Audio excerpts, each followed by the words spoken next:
आपने कहा कि अब नरेंद्र मोदी का खेल खत्म, क्योंकि अब नीतीश कुमार बनेंगे पीएम। क्या सही में नीतीश कुमार इतने लोकप्रिय हो गए हैं पूरे देश में?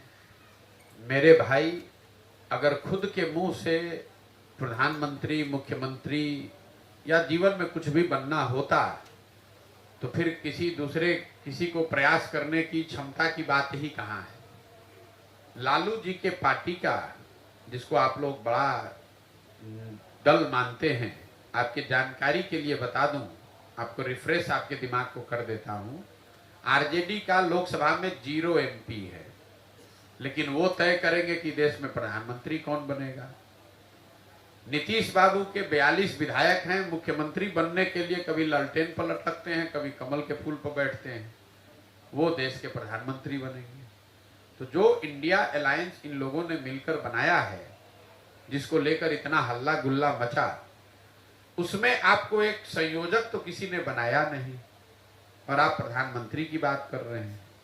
मेरे भाई, ये बिहार में कुछ चाटुकार नेता और कुछ पत्रकार अपने उत्साह में इस तरह की चर्चा कर रहे हैं। बिहार से बाहर कौन जानता है कि ये कौन है भैया? कौन? आप देश में सबसे बड़ा दल बीजेपी है और विपक्ष में सबसे बड़ा दल कांग्रेस है।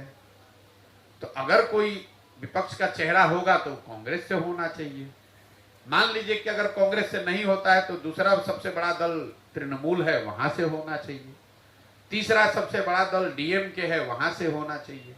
उन सारे दलों को हटाकर कोई नीतीश कुमार को, लालू यादव को क्यों अपना नेता बना लेगा? राजनीतिक क्षमता आप में है नहीं।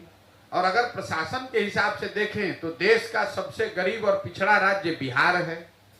32 वर्ष से लालू और नीतीश ने जिस राज्य को सबसे गरीब और पिछड़ा बना कर रखा है, पूरे देश के लोग कहेंगे कि आइए और महाराष्ट्र, गुजरात, तमिलनाडु को भी आकर बिहार की तरह पिछड़ा और गरीब बना दीजिए।